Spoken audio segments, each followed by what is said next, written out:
My friends, hello and welcome to the continuation of a very special GoldenEye SpeedLore live stream. Tonight, we are carrying on with the 60 personal records watch party in SpeedLore format. Of course, an episode done by many speedrunners of GoldenEye and now carried on by myself and hopefully performed by others in the future as well. Last time we got to, from Dam all the way to Statue, 10 of the stages. It was a bit much, went a bit long, and so tonight we're going to do 5 stages, archives through Jungle, levels, 11 through 15, colloquially. Although it's kind of epic because these levels are some of which I've had my most significant world records ever. So we're going to have some really, really good, really epic world records shown tonight. Get into some cool reflections on these ancient stages and ancient records that I've had for many, many years in some cases. The first one we're going to watch, in fact, I set originally in 2006, which is pretty epic. So that's going to be a good time. And yeah, we're going to just check it out and see what I remember and give commentary and the good old SpeedLore style of commentating on some epic speed runs. So, without further ado, let's get into it all, and tonight we're going to dive right in with Archives Agent 16. Now, this is a time that I got in June 20, 2006, which is pretty insane. That would have been right around the end of, grade 11 for me, I think. The summer before grade 12. Is there a better time to be alive? Maybe not. So I was the 8th person to tie 16, behind Lou, Carl, Mouser, Bass Boost, Henrik, Weather, and Boss. Pretty epic. I remember playing for 16 and it not being a naturally successful level for me, probably because I was using control style 1.1 at the time. Let's take a look at the run here. It'll look decent, all things considered, but I was not very good at the level. And so I kind of struggled with 16, and I kind of remember actually struggling with other times as well. I'm pretty sure I got 55s on Archives before getting 16, which is not that common, because 16 is considered much easier, or was. The Secret and Double O Agent is a lot more complex. But I got 16 there, pretty good stuff. I was happy. And the thing with 16 is yeah, I mean, let's see when I got 55s, right? Because I'm pretty sure... Oh, yeah, no, I got 55s around the same time, so June 2006. Yeah, so I remember it now. So it was January 06 when Carl got 16 and both 55s untied, kind of clearing a log jam at 56.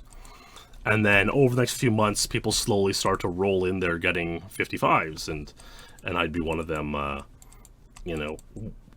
5th or 6th to get 55s. Me and Boss battled back and forth for 55s. That's pretty cool. Yeah, good times speedrunning back then, rising up the ranks. I was, rising up to the top 10, making a name for myself in the game, and certainly a fun, good and epic stuff. I actually was able to get 16 pretty easily about a year ago playing. I was playing for my to get footage for my Beyond Truly Remarkable video, if you guys remember that one. And, that was pretty epic. And I kicked 16 in 8 minutes. So that was kind of fun to still have it on this level. But I remember as well, really struggling with 17 and 18 back in the day. I remember probably 05 when I got 17, October 05. And even before then, playing for 18 and 19 and really struggling because you're so new to the game. And I remember taping on my hands, really suffering, getting calluses and stuff. And when you're new to the game, it's very unusual. You're not used to that kind of pain and suffering to get a good time, but or to even start improving in that case. But eventually get over it. And I improved and got 16. That's with 1.1 cruise control. I imagine Wouter's 16s with 1.1 cruise control, but I doubt many others are, so kind of cool. Not that many people have 15 either, as we speak. Only 6 people have a ranked 16, so they're ranked 15. One of them was recently set by Chris G, and Unhoarded only today, so that's pretty epic. And there we go. There's Archive 16. Cool, but not as cool as this upcoming next run, Archives 00 Agent 54. Now, this was a good time in my stream, you see. So at this point, it was December 2013, so I'd really only been like streaming fully for like a year. A little bit on and off, but like mostly on, I would say. And so we're playing Archives 00 and like trying to make it happen. And I remember there was a lot of like there's this box as you leave Michigan's room, and it's kind of like, if you could get rid of it, it cuts a little corner for you, which is nice. Saves a little bit of a time. And it was done in the TASs. You would farm a grenade and throw it and blow up the box and take a tighter turn at the end, which is really cool. And there was also discussion like how to get a boost through the box. And so throughout my streams in December 2013, there was a lot of like trying to figure out how to make that work, which was pretty cool. And yeah, so there was also like, obviously, you're there waiting for Michigan to give you the key so you can open the safe, get the flight recorder, and leave. And so we were trying to figure out how to time the ending optimally. I think most people today just like time it by just hearing the beep and going, which isn't that great because human reaction's like 0.1 second at best. And so I tried to time it being 9 3/4 of a beat of music and then leaving, and it actually worked pretty well for me. Yeah, music cue, 9 3/4 of beats of music. I mean, mind you, if you were like going for a certain time, you could just like know the latest music to leave possibly and like always try to leave then. So, you know, it is what it is. This run in particular was kind of like, it's interesting because I definitely used to stream with like webcam on, and I guess even back then in 2013, it was like, I just kind of realized I need to focus to get 54. And so I had webcam off with this like really insane old school layout that you're seeing right now. And it worked because this was 54 and it was epic and amazing. And yeah, so let's give it a watch. Let's take a look here.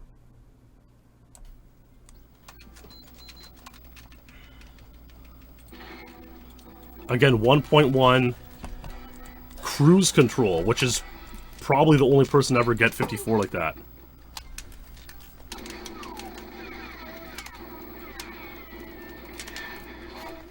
That boost probably saved a little bit, but not a full boost, because I got impeded by the door. Down the stairs, open the door, door, nice run. I'm just going to start YOLOing the safe on these kind of runs. That sounds reasonable. Yeah, so something really cool happens here on this run.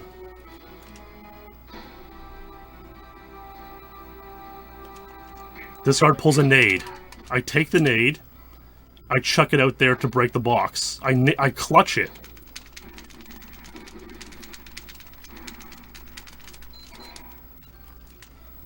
Tight turn there.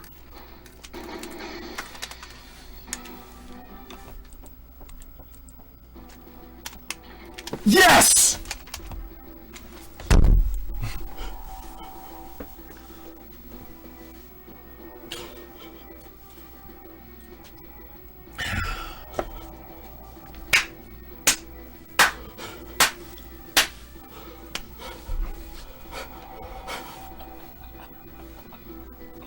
Oh my fucking god.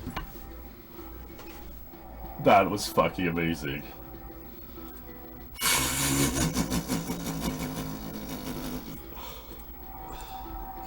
I've been waiting for this chat reaction for like 33 fucking hours.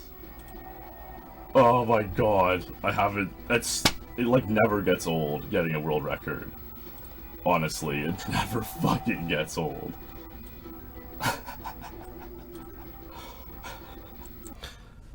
I gotta say it's true. I gotta say it's true. Getting a world record truly never gets old. It's always a rush.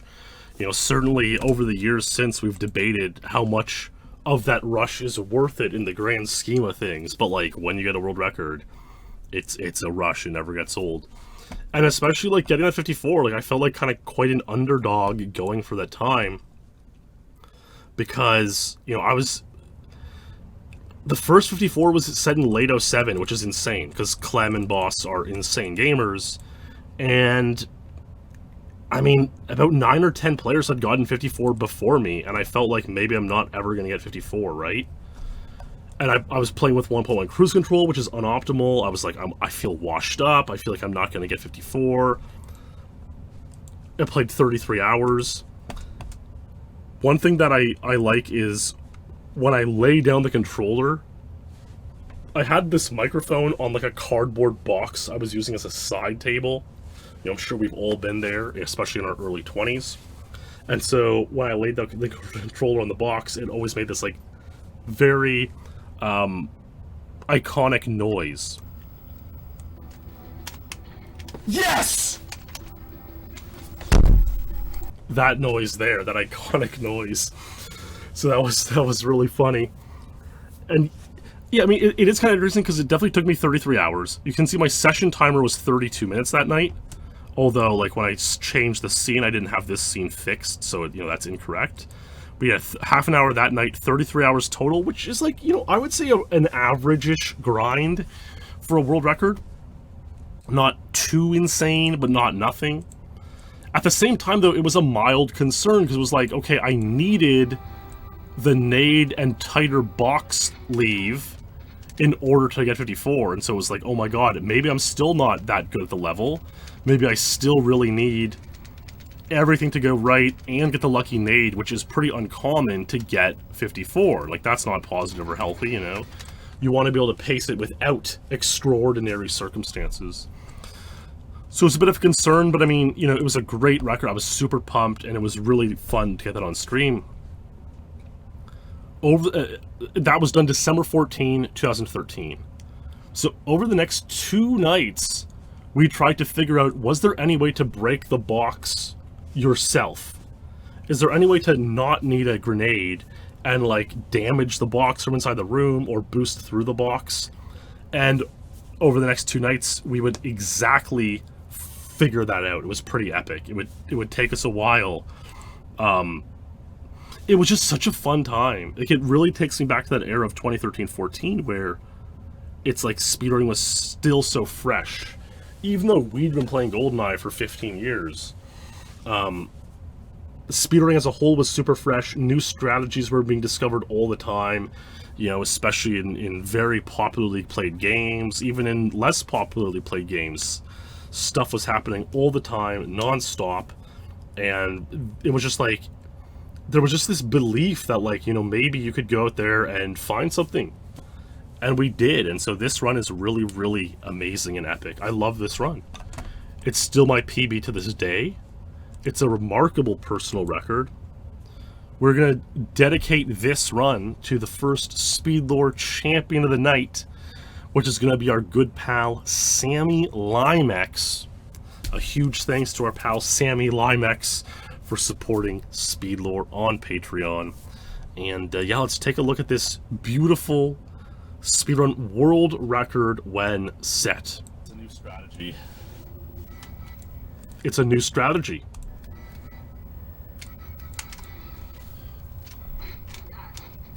I'm still using 16:9 ratio screen in this as well, which is kind of insane.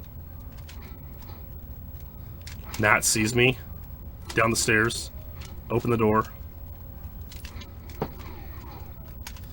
This is it. This is it, baby. This is the 54. So check it out. If you shoot this box 4 times, and then shoot once more, it explodes.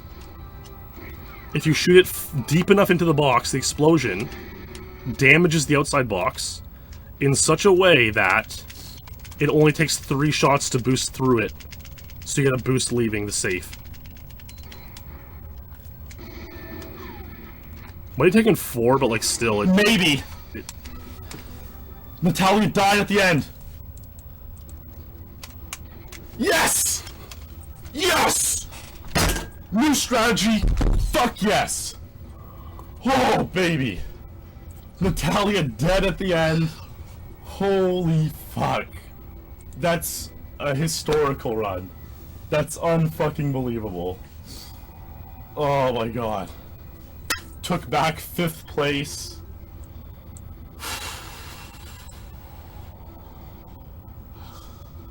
So good. So good. Holy shit. 40 hours, 25 minutes for the pair of 54s. Oh my god.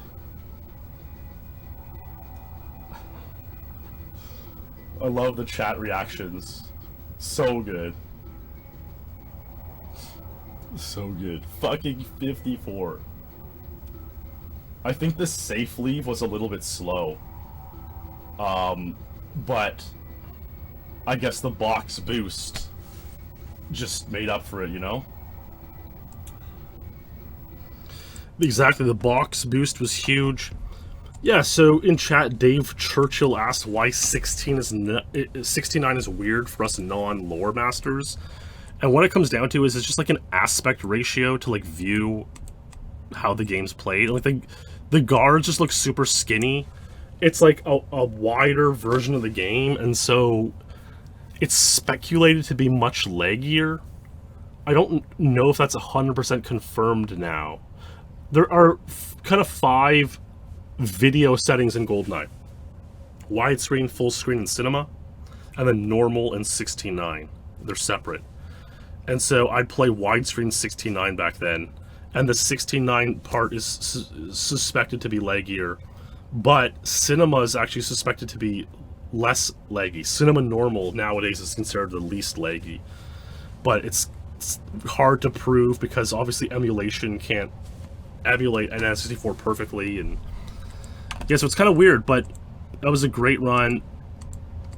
And we can see it's about 7 hours on the total timer after I got the 5400, so like it makes sense. 3.5 hours one night, 3.5 hours the next night.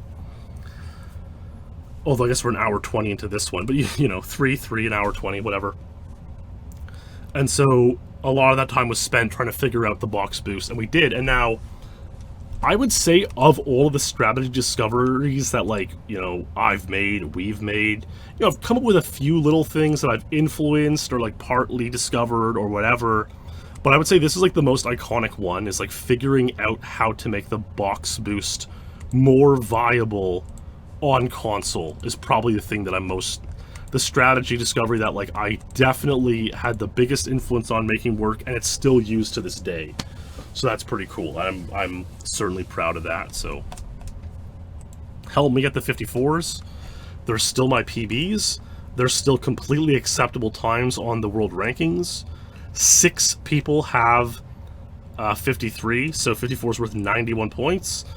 You know, considering that I got these in 2013, 91 points. I'll happily take 91 points there. So that's cool. That's cool. I'm happy. Good times. Life is good when you were getting Archives 54 as a young man. You know, I was 24 years old. The world was so pure and innocent. You know, everyone was at peace. What a time to be alive. If only we could go back, you know. Okay, next up I'm going to watch my streets. I'm going to watch a couple streets runs that aren't my PB currently, because like they are iconic in their own way. This one's going to be Streets Agent 113. So like 113 was a truly epic time set by Wouter Jansen back in 2005. I'm pretty sure, I'm just verifying again that yes, so it was a time that broke the overall barrier of the game. So it's like, by that, what I mean is like if you look at the world rankings, and we see the time right now is like 110:32. Streets 113 by Wouter 05 brought the overall combined time from 117 to 116:59. And a barrier breaking time is considered massively significant. You know, we don't even know if sub 110 is possible. We think it probably is in theory, but like we had to cut 33 more seconds off the game, which seems pretty insane in its currently optimized state. That would be the last time Wouter would ever break a barrier, even though he had broken many, many more throughout his career, of course. You know, he was a legendary guy who set many Untides. It's one of Wouter's last great Untides. In fact, it's his third most recent Untide, so he would only ever get 2 more Untides. Frigate, Agent 23, and Frigate 00112. So, Wouter's 113 was a huge deal, and it was untied for like a year and a half until I tied it. And the thing is, like, it definitely could have been untied for way, way longer, because it was like such a good iconic run. This was before before Control Style 2.2 was used to have full speed at the beginning of Streets. So everyone was using 1.2 on Streets. It's much easier to use 1.2 on Streets than it is on, say, Archives, because like there's less doors and stuff. It's less, you know, the problem with 1.2 is you have to use your thumbs on the C buttons, or you can. A lot of people have worked around that now. So it's hard to press B, because that's what you usually press B with. So like I could never play Archives with 1.2, whereas Streets is very easy to. But you need a grenade launcher. You need to get a clean grenade launcher pickup. And you need to give yourself a lot of boosts.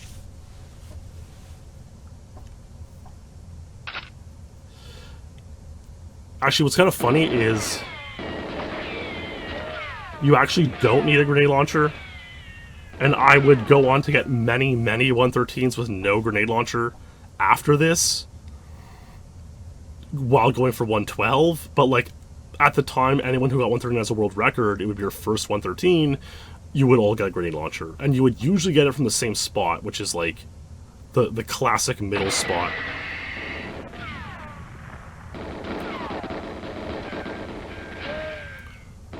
It's like good strafing, sort of nade. Gotta be a boost there, no? Wow, no boost. Oh my gosh, this is... Okay. 1 boost.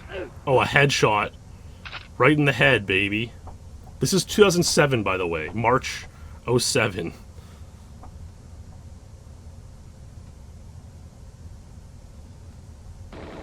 One. 2. Boost. Body armor. 1. 2. 3. 4.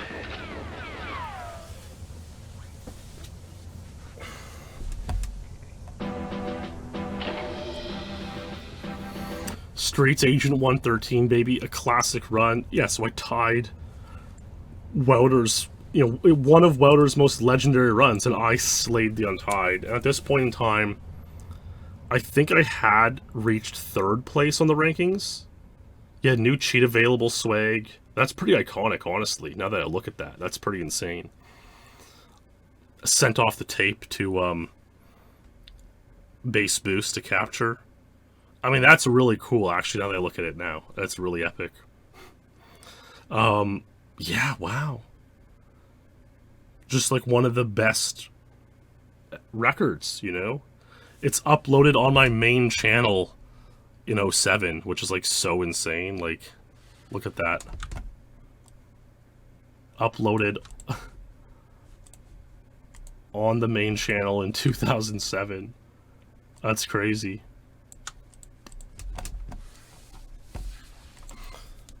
Yeah, I mean, just a great time to be alive. Boss would later tie this, and Clem and Ace and Ilu and the usual suspects.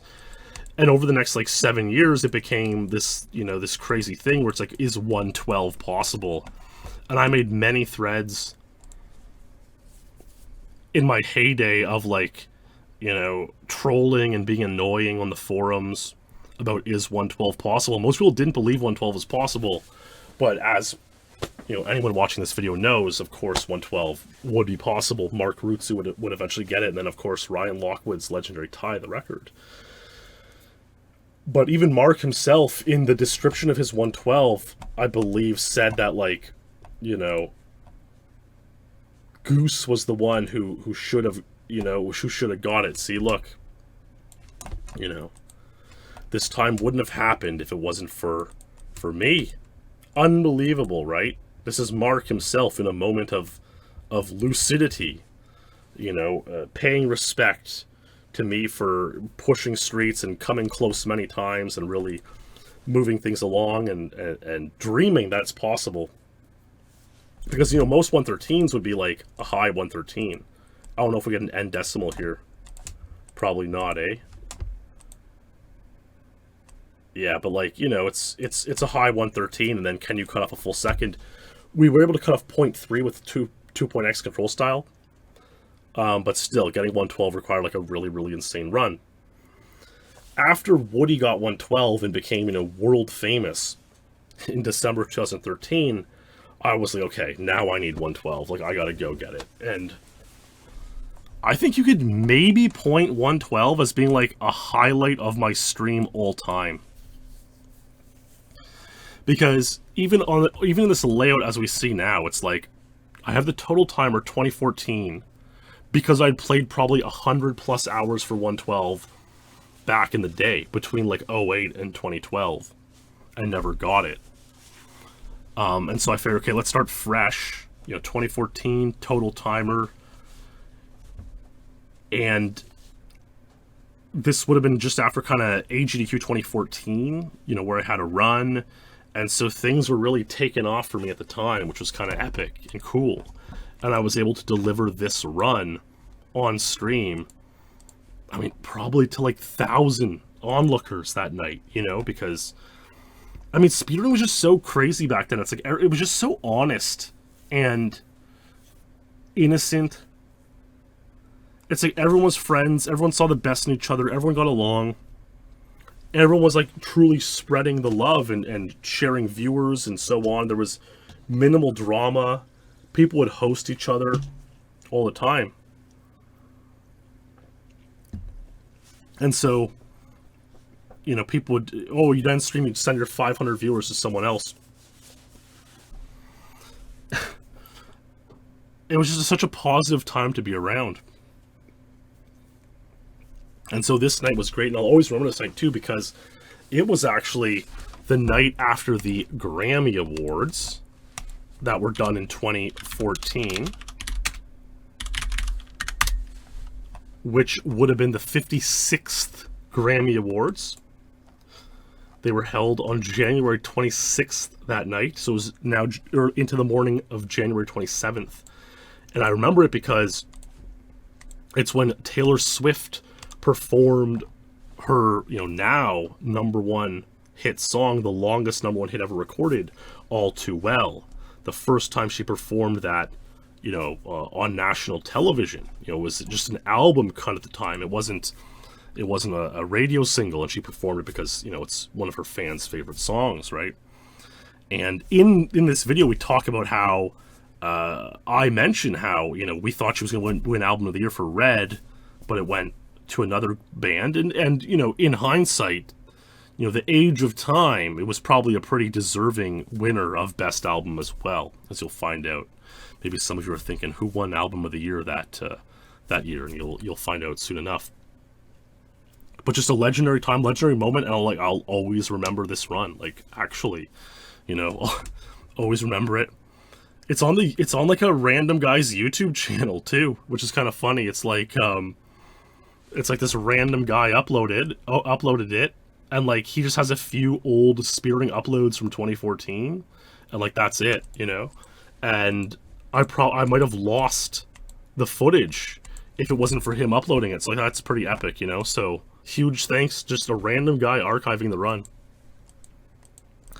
But I always remember this run, and that's pretty fitting. So we are definitely gonna dedicate this one to a SpeedLore champion.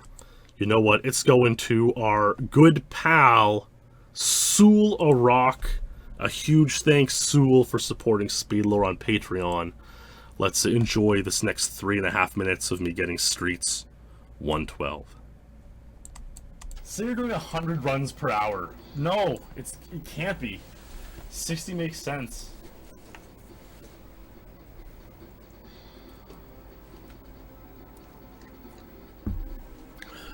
Yeah, dude. Okay.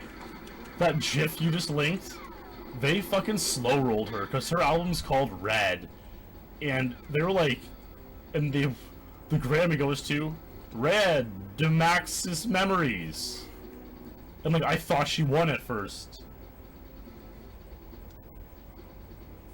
and she did too. Clearly, it was a big troll. Plus, it's a shit album, and everyone who likes Daft Punk hates it. They're like fucking pop sellout album. I think that's... But whatever. I think that... The Grammys often give best, like, the big awards to people who've been around a long time. That opinion's definitely changed over time, I think, like, universally, you know? This is it. This is it. There's Falcon agreeing, though. It's funny. Looking up for the for the grenade launcher. Got it.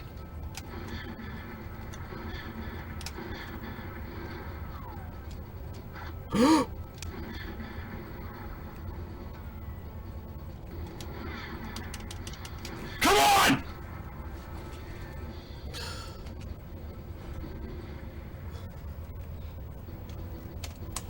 Yes! Yes! Yes! Fucking 112, baby! To the day I fucking die! Holy fuck! Holy fuck! Oh my fucking god! I don't fucking believe it! One fucking...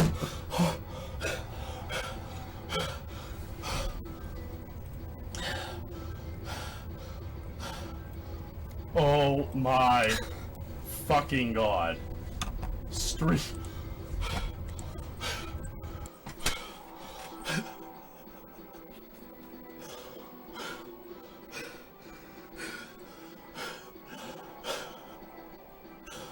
Oh my god.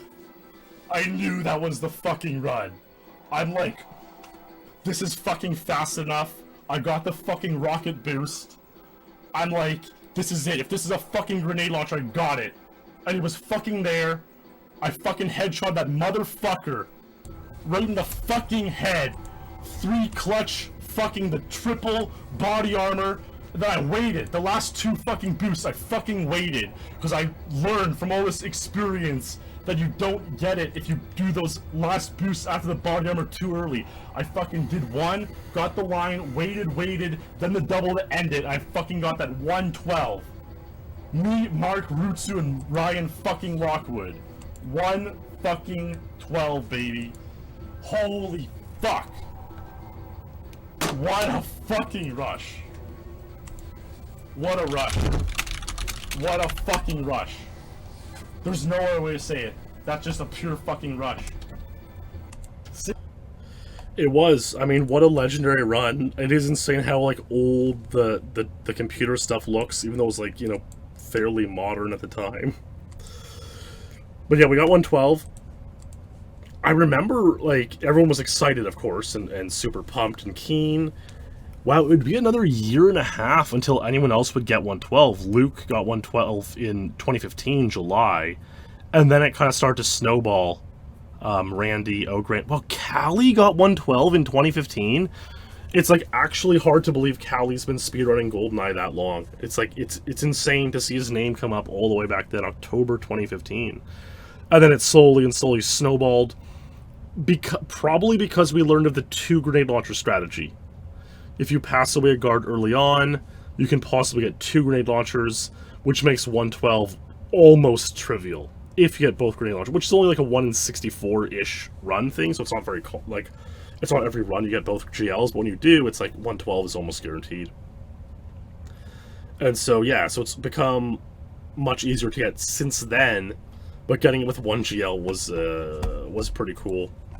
The thing is, though, it's like, in fairness... Again, everyone was super pumped because of Lockwood's 112 epic moment, and now I had replicated it. But it's like, it only did take me 9.5 hours in 2014 with, like, modern knowledge, you know? So, I remember seeing one post on, like, whether it was our speedrun or, like, the 4chan VG SRG thread. And someone was like, oh, like, you know, 112's overrated. You only took Goose 9 hours now here in 2014. And, like, I'm wondering if that was, like, actually Glover who made that post in hindsight now. And, like, in all honesty, he's not like incorrect. You know, whoever made that post, it wouldn't have been incorrect. But it was, you know, he was like the naysayer of the 112 era when it was super positive and everyone was pumped, right? So it's kind of funny to have that little memory of a little surrounding thing, but all in all, 112 was epic, and I was very, very happy at that time. So, there you go. Mind you, the 2GL stuff would come out, and we were able to get more and more, you know, epic records. And so 111 eventually happened. Carl got 111 in 2016. Pretty impressive run. And other people got 111, and then I realized, you know what, well, Streets Agent is a level that I have a lot of history on, and I gotta go get 111. And so December 2017, you know, I was thinking, like, should I dedicate this run to someone? But I'll probably have to mute some of the music, and so, you know, I don't like to, you know, if I can avoid it, I'm not going to dedicate this one because of the music muting. I'm, like, listening to, you know, Christmas songs on the radio. You know, CHFI 98.1, you know, Canada's most listened to station, and especially around Christmas time when they play Christmas songs all day. And so, yes, it was like Christmas Eve. It was like December 23rd into 24th is what it was. So it wasn't 24 to 25. Santa wasn't coming, but it was 23rd to 24th. Times were different now. You know, it was a lot of offensive. If you thought saying the F word was frequent in the last video, a lot of offensive conversation in a different way in this video. Also, cryptocurrency was hot topics. A lot of talking about crypto because we're at the peak of the 2017 rush there. So very, you know, interesting times. Yeah, 2GLs, so you'll see the strategy. You guys, I'm sure, already know it. But let's just take a look. Oh, here's a classic.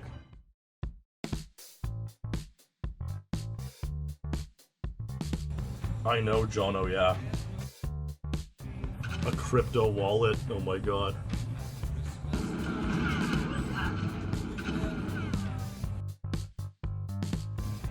A 400% return on my cryptos.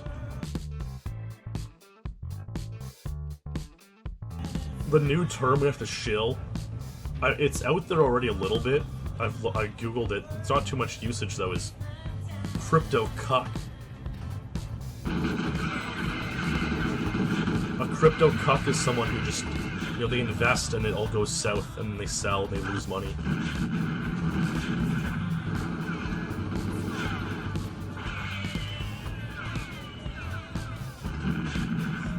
That did so much damage. Okay, we're gonna do 7. Okay, this is gonna be fucking insane. I really fucked up here.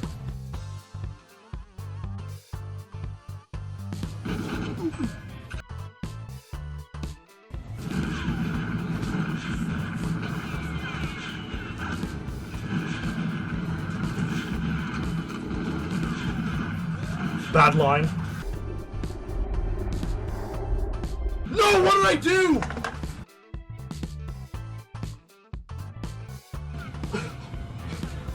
I think that was 111 if I didn't do that boost. I think I just completely fucking screwed myself.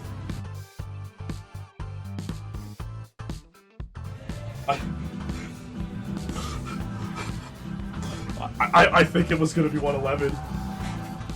Oh my god, I think it was gonna be 111 to really know it's Christmas. It would have been truly legendary. I can't believe I did that. I didn't have enough time to look at my health. I was just being a stupid moron. Yeah, I just crypto cucked myself completely. The thing is, now with Streets 111 is that I've legitimately, like, fucked up every possible run. I've like, messed up everything possible. And so, now I've learned all the possible ways to botch a 111 run. So it's like, now I'm consciously there for all of the possible ways you can mess it up. And so, I'll you know, you acknowledge all this shit. My goodness, I don't know what to say. My heart's, like, gonna be racing now. For a while. Yeah, Papa John will return.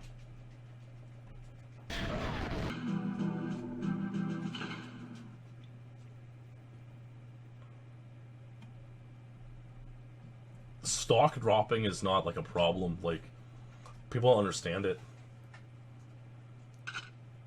Stocks drop, that's their job. You can't always rock. You gotta buy the dip. You know, you gotta buy the dip, boys.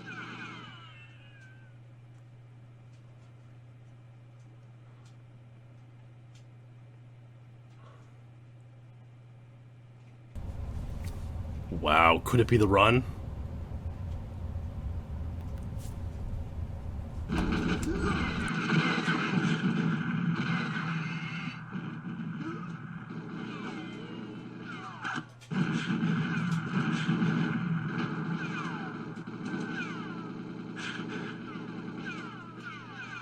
That was a nice boost. That was a nice boost. Perfect.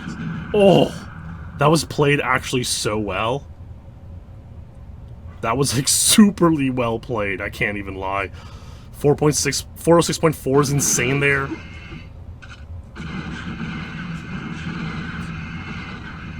Gotta do 4 boosts now.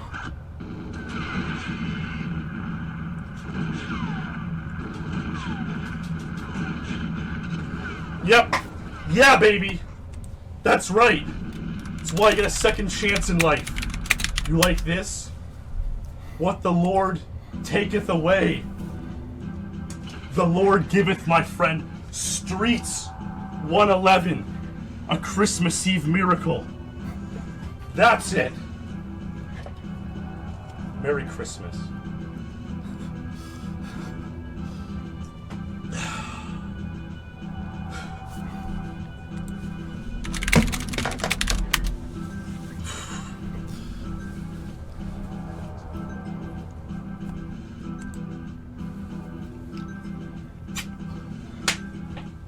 A true thing of beauty. Wow. Unbelievable. Oh my god, that's my first, like, record in a while.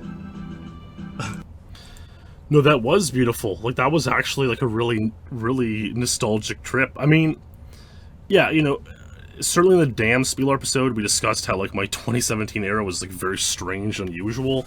Even regardless of that, like, this run was still, like, pretty fresh and positive and keen, you know? So, it's kind of like, it's kind of like a very good moment in a strange time, I think we could say. I was the 7th player to get 111 as a world record. And what's interesting is that, like, I mean, it's kind of crazy. Like, take a look. 111 is still the world record, so this is still one of my few world records left. But, like, we can see, like, a bunch of people got it in 2016. Then there was a year until I got it. And there was, like, a full year and a half before other people started getting it again. Like, that's kind of crazy, right? Like, I was kind of on an island in terms of when I got it, so... Yeah, legendary run. I love it. Great speech at the end. Sometimes the speeches are kind of cringe. Like, I'll admit that. I've had many cringe speeches. But that was not one of them. That was actually a very uncringe speech, so I was I'm happy with that. Great record. A 110 is, like, considered to probably be possible, but, like, you know, it's no one's holding their breath. And yeah. It's unlikely that 111, like, bleeds a lot of points anytime soon, unlike many of my other times, so. Okay, we're gonna watch Secret Agent 155 because I got it as an Untied. This was done in January 08. This was at a time that was certainly, you know, yet another controversial time for me because it was also in the era where I had just, like, come back after, like, you know, foolishly, arrogantly, and splicing runs in December 2017, December 2007. And so I came back, I posted one Untied world record on Silo 00. And a couple weeks later I got this, Streets Secret Agent 155 as the Untied. And that was just honestly a bad time. Like, it was probably, you know, as silly and strange as other times in my life have been, I would say that was, like, the worst time. You know, we've all had bad times. This is a very primitive Val strafe. It's not good to build speed on that wall. anymore. Like, you're too far away from, you're too near the edge of Val's, like, circle of range. So it's like, it really does not give you a good leave strafing on that wall. But it's still saved over not strafing him, and I was the first person to strafe him. And even to this day, like, only Ace and I really have ever strafed him on personal records or world records, you know? So it's not a very common thing to this day. I mean, it's been 14 years, and still nobody strafes him. And it saved enough time in that I actually had time to move. Like, that guard aimed at me, and I really drastically got off his path. In order to avoid a back boost, you have to, like, really drastically get off the path, which wastes time. But because I strafed Val, and it was, like, a significant time save, it was able to still get 155 the Untied, despite the strafe. Despite the strafe. There we go, nice boost. Almost got, like, man, this is hard to believe this was Untied. Like, when I look at this run now, it's, like, not that amazing, but, like, it was incredibly amazing at the time it was set. Like, man, I'm looking, let's, like, Streets 155, so 156 had gotten, like, very common. Kind of crazy to imagine that many people playing GoldenEye and getting world records, like, back in 2007, but, like, they did. And then 155 was, like, insane. Randy B tied it. I didn't untie 00. Unfortunately, I kind of choked that one. I let Ace have it. But 155 SA held up really, really, really well for a long time before people started tying it. It's like 70 people probably have it now, I'm sure. But, like, it was a good time for a long time, you know? Let's see. Oh, yeah, 100 people have 155 now. That's pretty epic. A lot of people. So now you need 155 for points, which is kind of crazy. Yeah, there was some errors, you know? There was just some errors on that run, I don't know. It was just kind of wacky. But, like, yeah, the Stone Age Val strafe is a good way to put it. Like, getting kind of stuck here. You want to... If I strafed off the door, it would have been better. But it is what it is. And then, like, stucks on walls and stuff, but I had so many boosts that it made up for it, you know, so... Alright, next run, though, was even more iconic because, 2014, you know, my stream's taken off.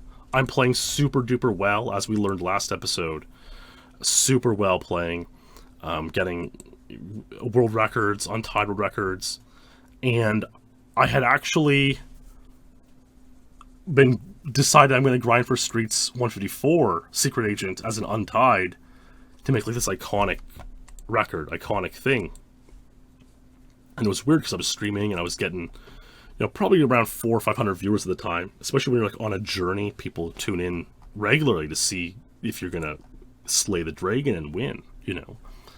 So I played for Streets 154, and one random night there were, like, a lot of bots going around, like, boosting people's viewers immensely, and, like, nobody really understood how it worked or, like, why it worked. Nowadays, we think, like, oh, they would bot your channel, then, like, try to sell you on it, like, ooh, wasn't that fun? Like, you can do that all the time. But people were worried they were gonna, like, banned if a bot came to your channel and so on, and that happened when I was playing Streets Secret Agent that night in 2014, July. And so I was like, this is a bit odd. I'm just gonna end stream here and go move to the Elite Gaming stream, and I did, and that's where I streamed this run. We were about 2 hours into a session, and it was just truly insane. Like, I was playing well. I played almost 100 hours. I think this was 99th hour, and Luke Sklar's actually predicted that Streets SA 154 would take me 100 hours, and it would turn out that he'd be basically bang on, you know, basically bang on. So what can I say? He really called it that time. This was I mean, probably still today my most iconic record. It pretty much has to be. And as a result, we must dedicate it to the SpeedLore Apotheosis, legendary contributor and supporter of the channel, E Street, gets my most remarkable run, perhaps ever. A run that's still considered incredibly remarkable and epic. Oh man, the original highlight's 12 minutes long. I don't know how much I should watch it. Maybe I'll just watch the whole thing. I mean, it seems maybe we'll watch like 5 good minutes of it. Good boost. Listening to the music in the background is the score from Transformers 4, you know, which is pretty epic in its own right, for one reason or another. So, 2.x, we pause there, change to 1.2, because you have like 23 seconds at vow of dead time. 27 seconds of dead time. So you pause for 5 seconds and then use the other 22 to strafe him. This strafe is done really, really, really well. Like, almost as well as you're gonna hope for on a legitimate run. He does one dance, strafe, boost leaving, 16.0 critical point, which is about a second faster than most runs what you'd expect most runs to get. And so at this point, I already knew that this was going to be I knew it was 154. At this point, I'm like, this is 154 as long as I don't get like a terrible boost ratio. If I get 2 or 3 more boosts, it's 154. You know, most of the time to get a PB on streets, you're hoping for like 6 boosts in the streets. And I was like, this run's so good, I probably need 2 or 3 boosts for 154. No back boosts. At this point, I'm like, this is it. Like you have the golden run on your stick. And you're just like, this is it. This is it, baby.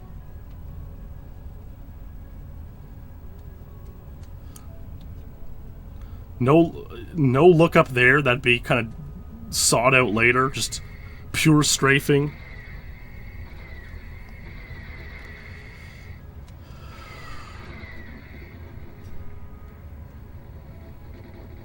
Middle route, 1 more boost coming. 3 boost streets. Come on! Come on! Yeah! Yeah! Yeah! Yeah! Yeah! We did it! Oh! We did it! Oh!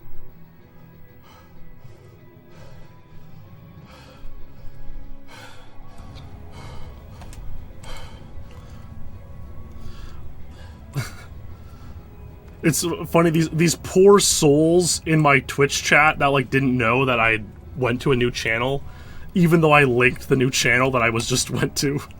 I was like, hey guys, I'm going to the Elite Gaming, leaving my main channel, and I don't fucking believe this, these man. poor souls missed it. They missed the run. I don't fucking believe this. I don't fucking believe this. I don't fucking believe this shit. I fucking knew it. I fucking totally knew it, man. Oh my god. Oh my fucking god. Oh, fuck yes. Fuck yes. Holy shit.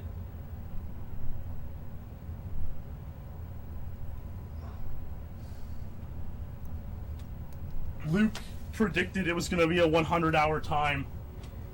And it was. It took exactly 99 fucking hours. 99 goddamn fucking hours. Look at this. It's fucking beautiful. I can't believe this has happened.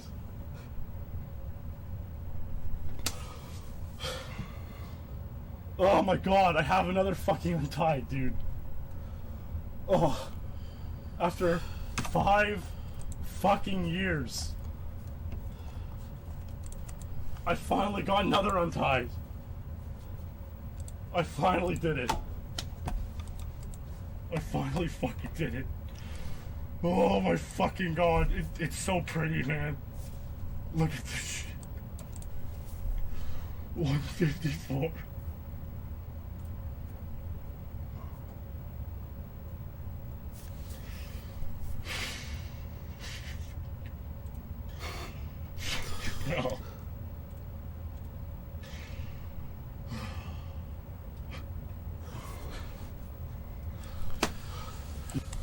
Well, I mean, bros, if I am playing Streets SA for one reason or another, I get to see 154 on the end screen, which is pretty rare, you know. Only 2 other people have ever tied this time in the 8 years since, so that's pretty insane. I mean, it's a time that's still going to hold up well.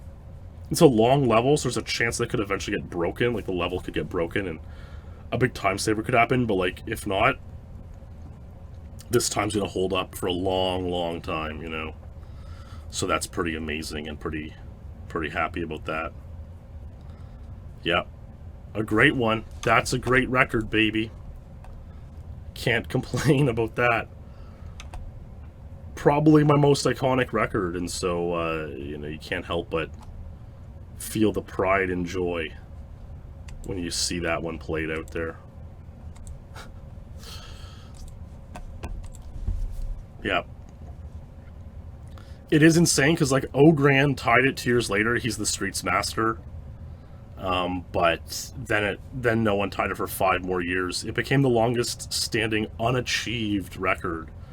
It was the only record in the game that hadn't been even tied since 2016 for a while there, so it was pretty insane. And I was pumped watching it again. A nice positive reflection, you know. But of course, we have more runs to move on to, you know. So what ended up happening with Streets was that I, again, didn't get the 00 untied, and Ogran did in May 2016. And I hadn't really been around at that time. And so by the time I got back into the game, it was kind of this kind of sore thumb, like, oh man, I untied Secret Agent, Ogran tied it, and then Ogran untied 00. Am I ever going to go for or get Streets 00 154? And I did actually, like, attempt to get it many times, but it was hard. But eventually, in June 2019, I got it. And for the fun of it, I hoarded it, only to release it during the Streets Secret 00 Agent SpeedLore, which was pretty epic. And it was a great moment, because a lot of people were wondering, could it be? It was the first run revealed in a lore episode, you know? And people didn't know what to think, but I got it. And I was able to use a Carathorn song in it, which I can play freely, which is amazing. And this is actually a really good run too. So let's take a look. So now we're luring this first guard at the start with 2.4 control style to get a boost later.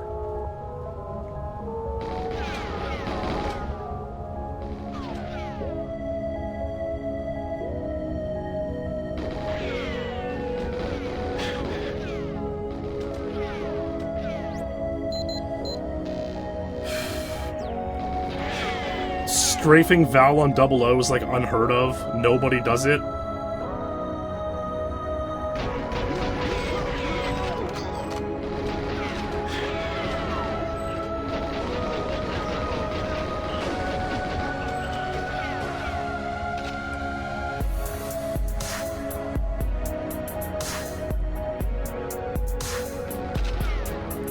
No boost leaving. You gotta look up to perfectly get the guard in the best boost spot. I'm pretty sure he does boost me here.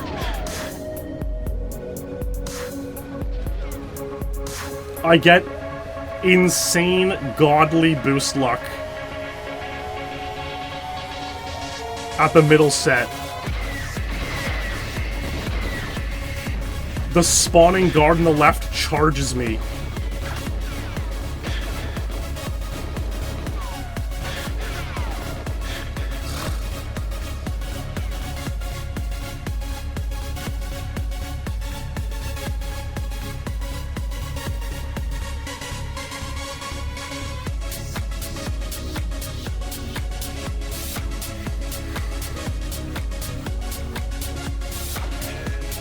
Insane back boost evasion.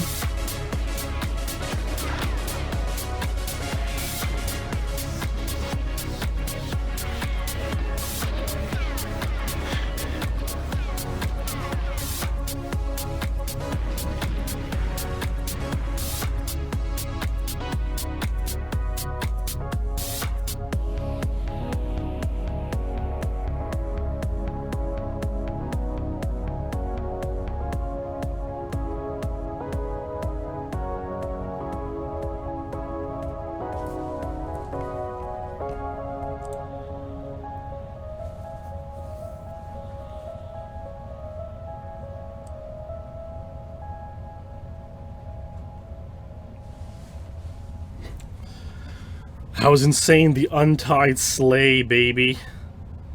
Untied Sleigh. Legendary run. And iconic, you know. I feel, you know, I hope I didn't troll Ogran too bad with that. But, you know, all's fair in love and war, so I did what I had to do. Did what I had to do, baby. Yeah, that's exactly right, Geiges. That's correct. For July 2021, or July 2019, I was like, do we want to see lore on Silo Agent or Street's Secret and Double Agent? And Silo Agent won by 51% to 49%. And so, I did Silo Agent instead. If it was this, I would have unhoarded it in July 2019 instead. So, like, 4 months earlier than I actually did, which is kind of funny. But yeah, epic times. Sometimes it's still fun to go back and watch the Streets Secret Agent, Secret 00 SpeedLore episode to see the reaction to that again. You know, it's obviously the only time that I've ever, like, unhoarded that way, and so it's cool to see the reaction. And Streets 00 has actually got a couple more ties. Mike Mint and Jeff Martin have the 154. But they, like, how insane the ranks have gotten, they still hold up so well that it's really amazing. That I'm really happy about that.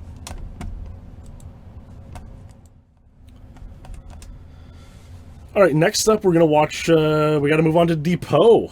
You know, Depot, everyone hates how I say Depot, but I say Depot that way. Let's actually watch, so I have 24. I'll play 24 Agent first, because it's, like, kind of irrel. All things, like, 23 is the record, like, 24 is not the relevant. I don't know if a non-music version exists, which is kind of like a test of, like, how little I cared to preserve this time properly. The music in this run is, a Selena Gomez album cut, Me and the Rhythm, which is mostly notable because a lyric from it was on a Coca-Cola bottle, which she was paid $500,000 to shill on Instagram. It was the highest paid Instagram social media post at the time it was made. And it was just the song I was grooving to, and I was like, whatever, let's put it in my Depot 24.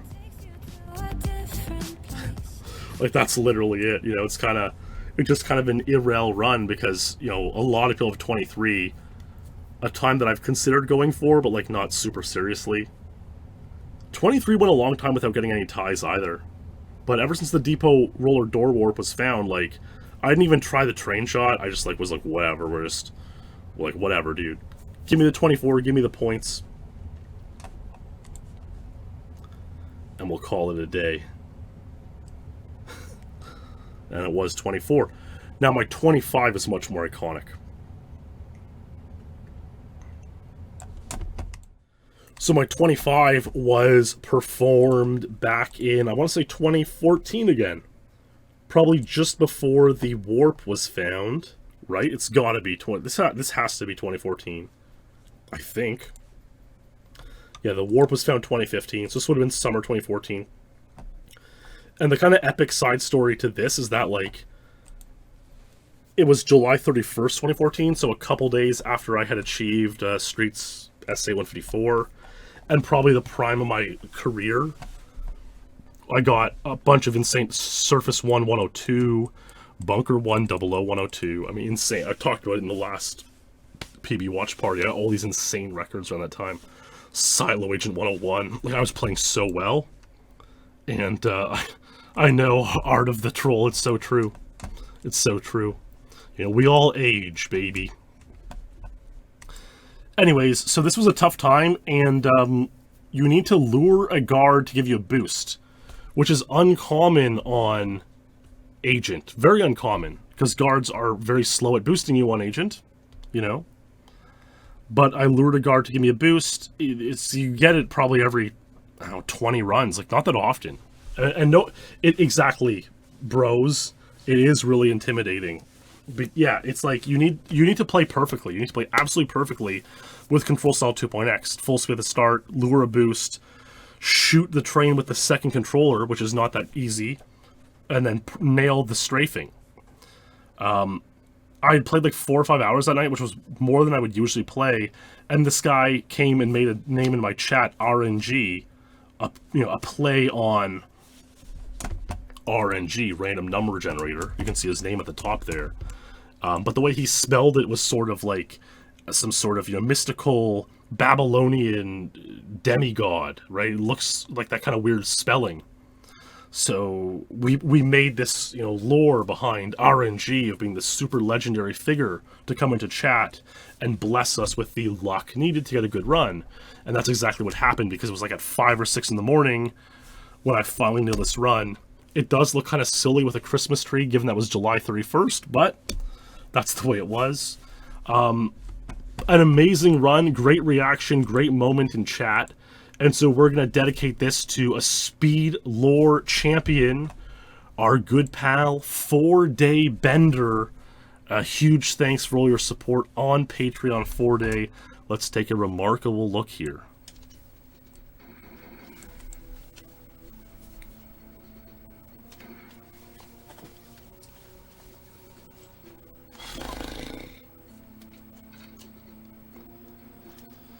So lure the boost at the start, you'll see it come later. I'm not sure if I got it on this run, because it wasn't needed, but it was like really, it might have been needed. There it is. I feel like it was possible without it, but I'm not sure.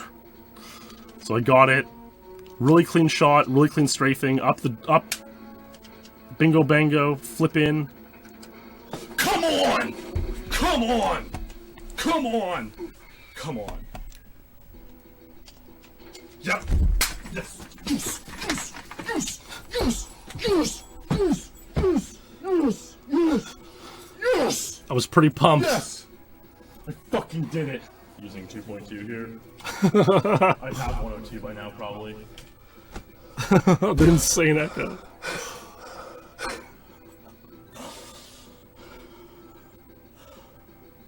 Oh my god. That was the wildest fucking ride I've ever had in a session going for a record. It was just like so insane because I was cusping so hard. It's like I was cusping so hard, and like I just wasn't coming together, and then we were finally blessed by the RNG, in which we finally nailed the run. I'm trying to find this iconic picture. I gotta dig up the iconic picture, I'm looking for it. Searching in my, Windows Explorer. Let's see. Oh yeah, there it is, found it. This is the iconic picture from that stream. Where oh, maybe not from that stream, because I'm wearing a different... No, it must have been that stream. I must have put on the sweater afterwards for the photo op. But that was the controller I used, the 2 controllers taped together, which I dubbed the Chimera. And that's kind of an iconic picture when you're trying to explain to someone how to play GoldenEye with Control Style 2.x, So that's kind of funny and epic. But yeah, legendary, funny stuff. What can I even say? Great times all around.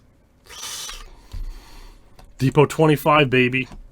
Got it and was happy, and life was good. Playing some of the best point in my entire career, so. After this, about a year later, I decided randomly to play for Depot Secret Agent 39, which was like a strange thing to play for because it was a level that I never really had the world record on before.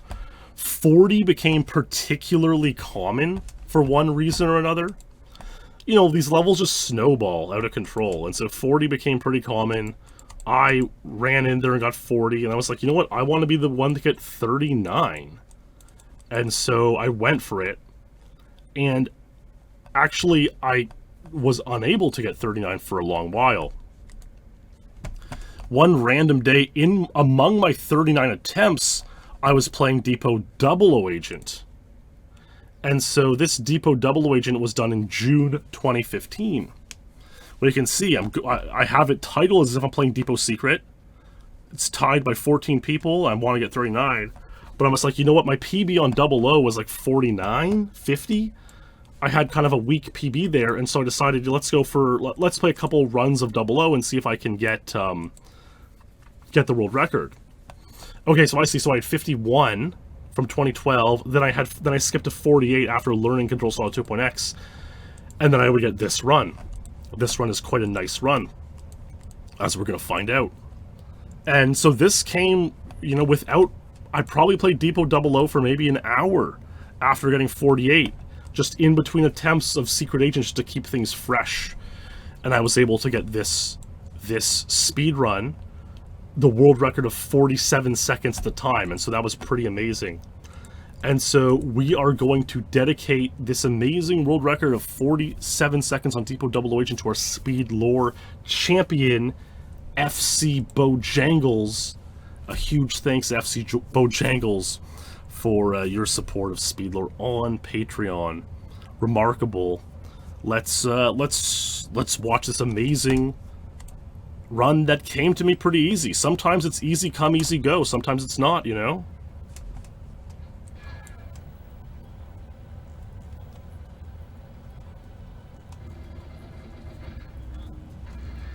Headshot. 2 bullets in the thing. Fuck. Tried to boost myself on it. Okay. Avoiding back boosts.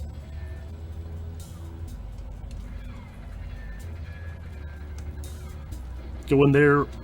That was really bad, like, aim on the box, but it actually turned out okay. It looks awkward, but it worked. You know, it's hard to have perfect strafing and stuff with 2.x control style, 2.4. But it worked out, actually, with the D5K. A completed. Come on, please at 47. Holy shit. Come on, please be 47, please. Sometimes it be like that, man. Easy come, easy go.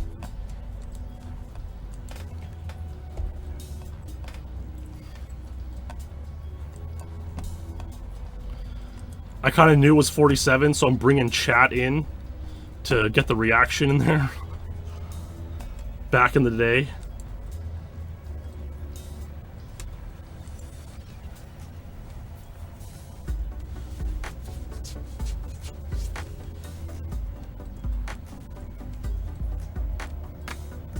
I'm really nervous, man.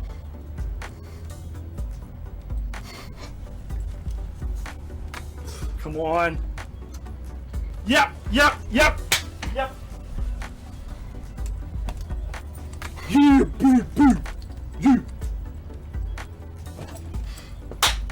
Fucking cake, boys. Fucking cake. Woo!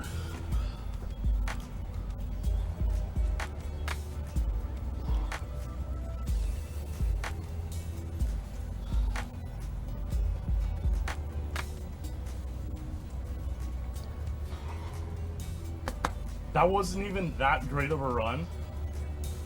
I particularly felt like the very end being slow. Like, the last few frames after A completed, and like me entering the train just felt really slow. But I don't give a shit. 4700 world record. Do I pass Jimbo back with it? I tied Jimbo back, so fuck it, man. 7th place. Depot 00, a level I've never had the world record on. Pretty pumped. Wow, we never had to post a video yet.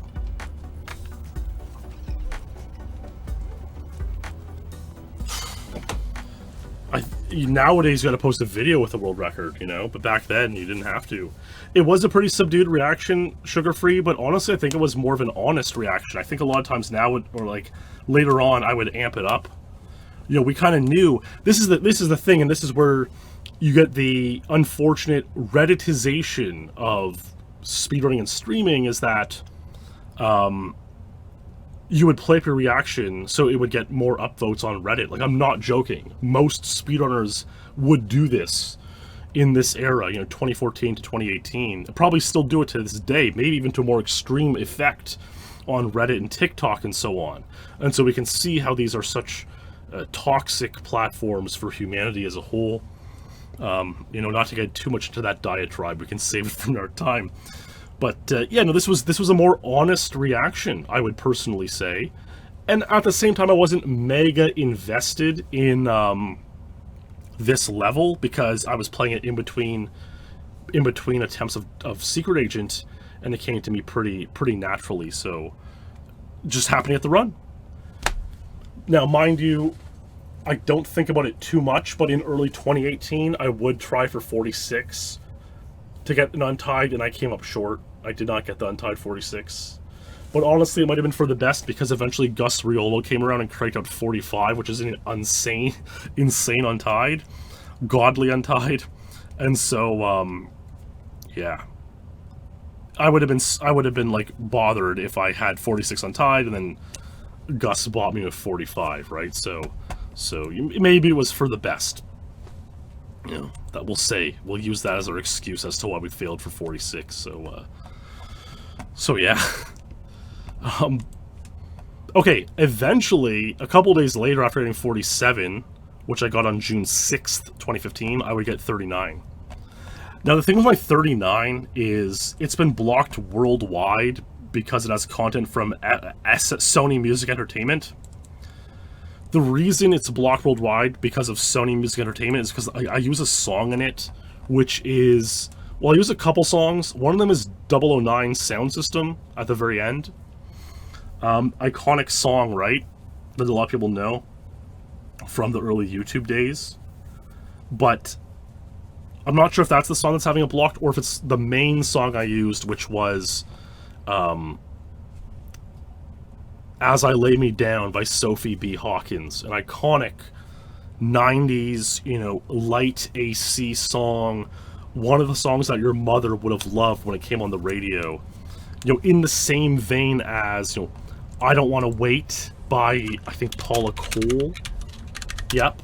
And, Sonny Came Home by Sean Colvin. Same kind of vibe. And Donna Lewis, I Love You Always Forever. These kinds of songs, these kind of very ironically feminine sort of pop, light, easy listening songs. But it's a really good song. It's like a spiritual song to put in this Untitled record that I got. It took me about 70 hours as well. So I'm gonna have to mute it for the YouTube upload because Sony blocks it.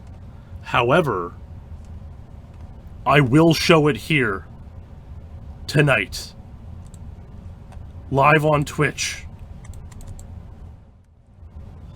This is just like, this is still one of my favorite records. It kind of pains me because, like, Depot 39 will fall. Like, it's getting more and more tied. 17 people have 39 now. 38 will happen. And it pains me because, like, I probably won't be the person at 38. And it was never a level that meant that much to me. Like, I remember when the world record was 44 and 43, I tried to get a lot and I came up short. But not, like, that deeply. And then I got the record at 40 and on time with 39. And it was kind of one of those levels that, like, almost like a damn double agent where it was never one of my signature levels like Silo or Streets were. But because I just, like, got into it, it took on this spiritual meaning for me. And I got in a rather kind of complicated time in my own life. I was halfway done through school. My mother was not well. But at the same time, we were having a wedding in the family a week or two after I got this run.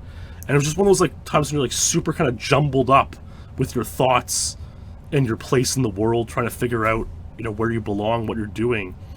And I finally nailed this run. I actually got it in the morning, 7 or 8 a.m. I woke up early because I was, like, sleeping so weird at the time. And I was watching Ilu stream Perfect Dark, and you can kind of hear that play out in the video edit of the run.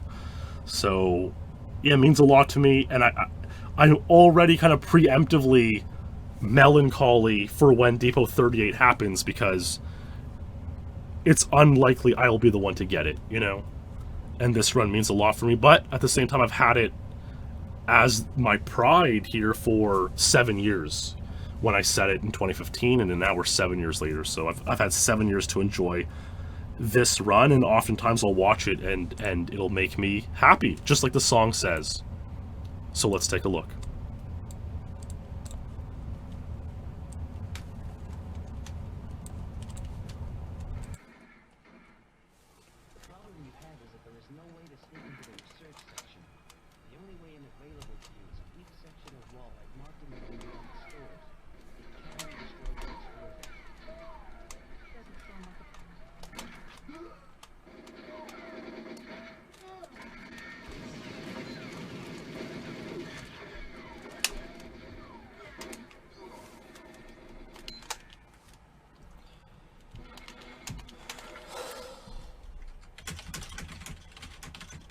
Well, I was going back and forth between 00.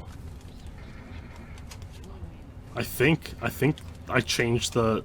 yeah. Doesn't make sense why I was playing 00 there, but I might have picked the wrong difficulty by accident.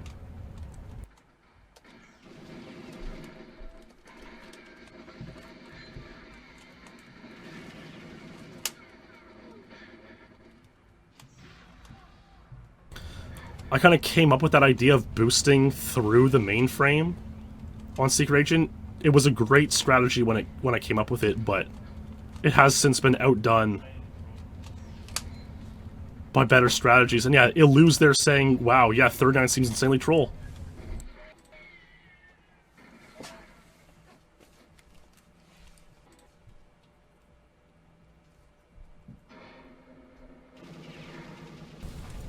It is kind of funny that I typed into Lou's chat saying this is an insanely troll time to play for, and then literally the next run, as he's agreeing, saying, yeah, it does seem insanely troll, I get the run.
Insane boost for the mainframe. This is just a 2 boosts here. This is just a rewatch of, you know, with the unblurred effects now, with Illu's response in here. Yeah, it does seem insanely troll. You know, he says that. It does seem insanely troll as I'm finishing the run.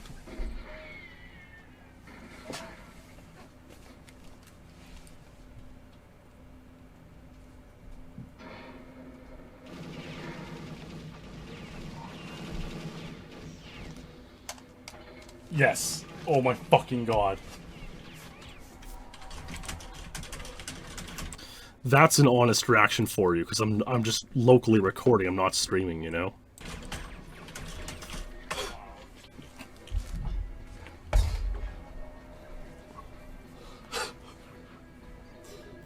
type in the storm in a lose chat.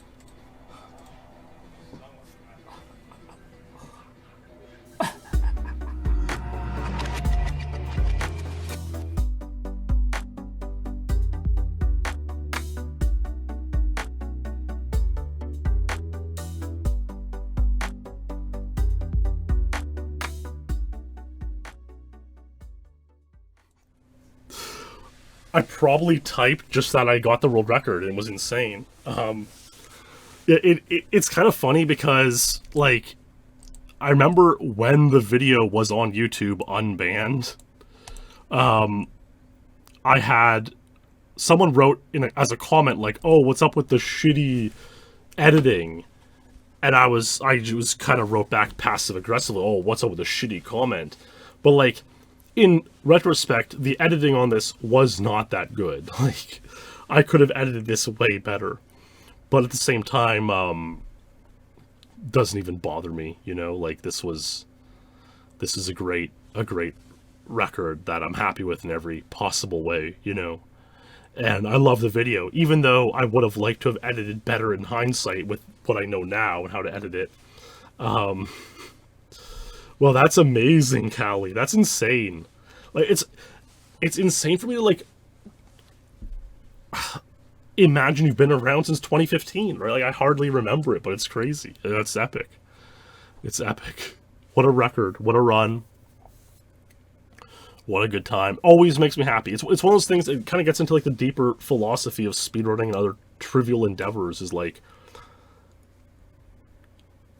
you wonder if it's worth it. You know, you play hundreds of hours, thousands of hours for these records, and it's like you wonder if they're ever actually worth it. Like, what am I doing with my life, etc. You guys know this existential talk that I have a lot. But it's like, whenever I watch this video, it, like, actually makes me happy. And it's like, that's got to be worth something, I guess. You know? Despite all the twists and turns of life, it's like, this run makes me happy. And still, you wonder if it's worth it. Like, could I maybe attained more happiness or more sustained happiness another way if I didn't speedrun at all? Like, maybe. But what I do know for sure is that this run makes me happy, and that's got to count for something. Okay, so first and foremost, we'll start off this second half of this part 3. Callie has uploaded the scuffed shirt that says "Stay True" on it, that he got from H&M, which is a very popular retailer of clothing in Europe especially. It's pretty popular in North America as well, but I think it's even more popular in Europe. And H&M, he got a shirt that says "Stay True." He purchased this moments after my Depot 39 back in 2015, so that's pretty epic. The "Stay True" shirt. And now it is further incorporated into the deep lore of GoldenEye history. The Callie "Stay True" shirt. Simply amazing. Thanks, Callie, for sharing that. Now, very, very deep lore, that's for sure. Iceberg 2. Okay, now we're going to get into my train runs. Somehow I'm going to end up showing 5 train runs. But they are interesting and notable because 3 of them were performed in the back rooms of AGDQ 2014, which is very interesting. And again, it harkens back to that era of a simpler, kinder, more gentler time that many of us, we wish we could go back to in some ways, certainly. And so I'm playing in the back room of GDQ 2014, January 2014, these are, and there's a TV that can play PAL. It's like a black and white TV, and the capture card cannot tolerate the PAL signal, especially on the end screen. It gets way too bright. So the proof is actually kind of sketchy. I have to, like, take the camera and show it, the TV screen. I'm there playing with Woody. Our pal T Plus is in there. And in one of these runs, you can hear Bonesaw in the background yelling because I'm pumped that I got a new PB. These are not good PBs. I will tell you how many points they're worth today. Yeah, this was worth 86 when achieved, but it's only worth 60 now. It's not great, but it's still a very notable and interesting run. And so we're going to dedicate it to our SpeedLore champion, Languid Tide, a true legend, great guy. A huge thanks, Languid Tide, for supporting on Patreon. Let's take a look at this strange and unusual Train Agent 106 from AGDQ 2014 Backrooms. I would grind 4 or 5 hour sessions. Well, it was all done as one part, and I split into 2 parts back then, shortcut. So, but on YouTube it's 2 parts. I think I was using control style probably 1.1 here. And like I felt like I should have got lower, but I tried for lower too, but I just couldn't get there. There's the 1.1 switch. I just couldn't beat 106, man. I was content that it was a PB, but I just could not beat the 106.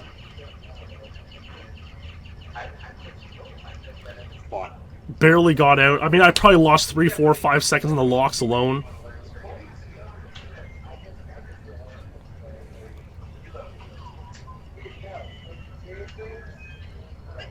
I bet you he's streaming right now, like, HBQ Terrence streaming.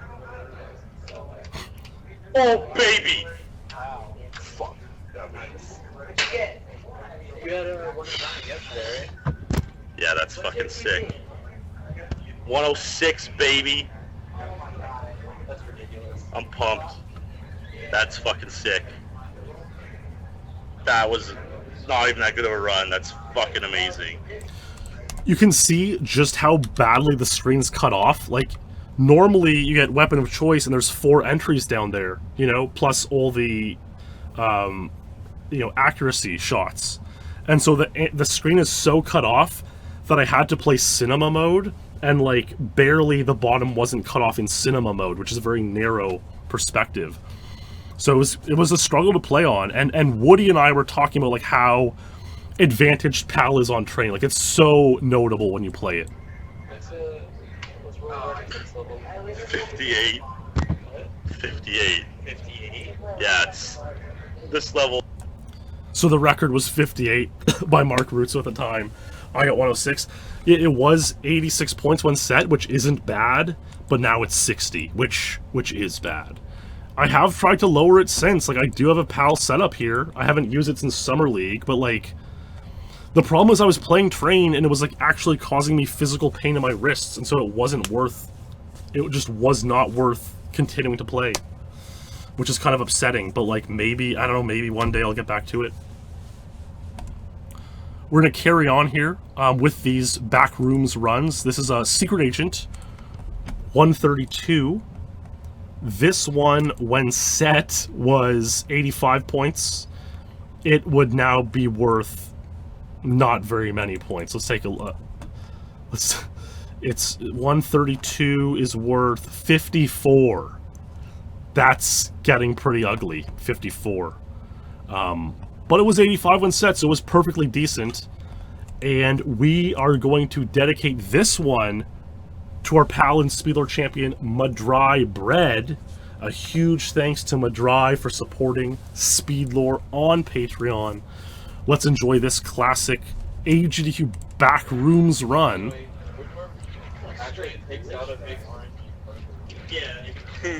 Got the good start. Oh yeah, Boss was there hanging out with us. You can see this, the thin cinema mode from this angle. Hype for Donald Land, though. I really want to catch that after I eat. Boss is trying to schedule his day. It's probably 4 a.m. at the time here, which is, I mean, it's 4 a.m. now.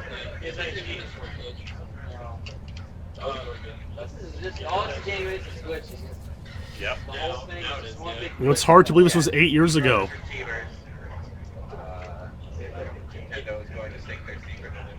So now I just gotta get out before the timer breaks, you know, before the timer starts. Give or take a bit. We don't really have any like super glitch fest kind of massive moves that just straight like run. Like what he's doing. This might be PBO. Oh my god. Actually, might be 132. Finally, might be. I guess I had 133, which is pretty gross. You know, they can read out the numbers just well enough. Look at the decimals on the numbers. 7? The Deku Field 5? uses the same memory as adult Zelda, so those two objects can't coexist. Well, it's not that. Burn your shield and Zelda is not. Oh, too late. Yeah, if you burn your shield. Yeah, Boston Lockwood, that's right. Game over. Yeah, okay, you're not. Oh my god, it's a game over. No, it's only if it's one of the falling rocks. Yeah, baby. PB. But basically, That's the most impressive. Walking out of the room like a maniac. pumped up. We got pumped up. Yeah. 1 second. 2 seconds. Look at the webcam Isn't on it that. 2-second TV? Okay, but the shield. You're not supposed to be there. You're not supposed to have the detector shield. Yeah. Yeah, you can't. I mean, as an adult, right? You can only be in this technically. So as an adult, the text box doesn't exist. The game thinks you're an adult. It tries to load the text box that can't. As good as there, comments and fly, it crashes. Yeah, exactly. Still burn your shield if Zelda's not. She's not looking. Funny times, man. Yeah, dude, I did it once. Oh, there's a perfect. You can see we're in cinema mode, and you can see like at the bottom of the screen, there's no black space. Like the whole screen is shifted down. So I had to play cinema to view the whole screen. This would probably not pass proof call today, Mighty Falcon. Like certain ones, like if, sometimes if you do the wrong one first, and you're about to go like watch the. That's funny and epic. What a great time. Now, I have improved this without PAL. Like, playing in the years since even on Japanese, I was able... Like, PAL is advantaged, you know, because the leggier levels... PAL runs in fewer frames, so it drops fewer frames, all things considered. That being said, Japanese isn't terrible on train, and so, yeah, I know, right, Mark Adam? It might pass proof call because you only need good proof for 60 pointers. I eventually got 131, and the annoying thing is I've duped 131 a number of times, and it's like I feel like I should be able to get like 129, but like I just can't do it. You know, it's just I don't know, man. I just can't play train for some reason. Like maybe if I grinded for like a couple months on train, I would get decent and could get like I don't know. 103, 127, 155 would be solid, right? That'd be like decent enough, but it like caused my wrist physical pain to play train, and so I couldn't do it, and it was unfortunate. You know, maybe it's worth another look sometime. I do have a PAL console. I have a Retro Tink.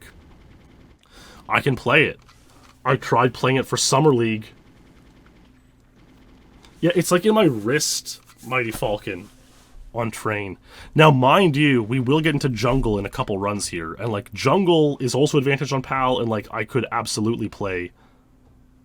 I could play jungle and probably not have wrist problems. So it's like I kind of want to do that, you know. 131. So that's my PB today. Train SA 131. It is unbelievably and kind of cringily the best of my train PBs. It's worth 68 points. Man, that's harsh. That's harsh to think about. 61 points. 68 points, rather. But that's life, you know. No one can be the best in the world at everything. Now here's the last of the GDQ runs. This is train double agent now. This has got to be the one where Bonesaw makes an appearance in the background, which is kind of cool. Iconic speedrunner in his own right. Train 2 minutes. It's going to be our last dedication run of the night. And this one goes out to our all-time pal, SpeedLore champion, the one and only Mr. Moxie. A huge thanks, Mr. Moxie. Enjoy this legendary piece of history. Train double agent 2 minutes set from the back rooms of AGDQ 2014.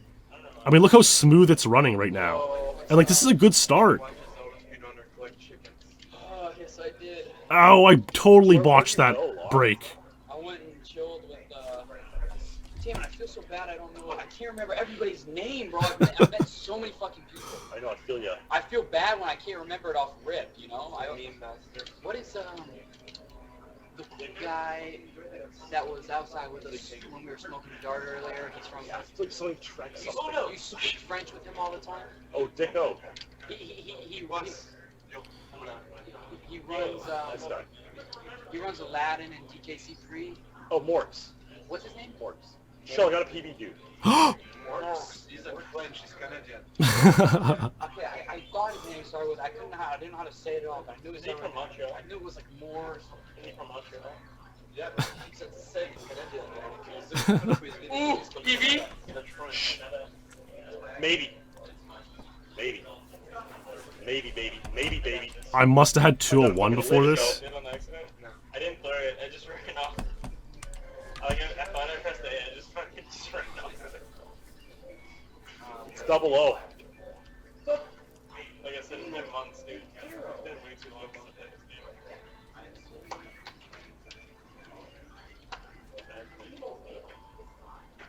The PV run. It's laggy out here, man. It's laggy out here. Very laggy out there.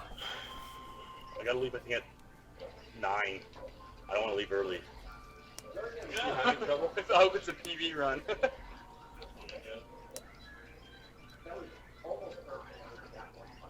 think it's 9. You have to wait all the time. Go! Please complete. Oh my god. Less than fucking 2. I bet you can. Yeah! What did Goose get? Fill me in. Goose, what did you get? I got a PB. Sorry. How black and white TV world record at AGQ. Train 00 world record for runs performed at AGQ. That's right. New cheat available, bitches. On the fucking bad quality. That was like first try, dude. That was like first fucking try 00. What was your PV before? 201. Oh my god. It was my only run below 80 points. Now I don't have any more points. Yeah! What's it now? How many points? That's nice, man. That's kind of cool to think. Like, the world record was 150. Okay, so like that shows you how far off I was. Wow, shoutouts to Sean McKenzie, who has 150 on Train 00. That's actually insane. So this was worth 82 points when it was set. It would be worth 49 today. It'd be worth 49 today. That's kind of cringe, but that's life. Luckily, I don't have that today because you know, it's funny, bros. It's a great run. I really like it. It's a fun time. You know, yeah, the group pop off, funny as hell.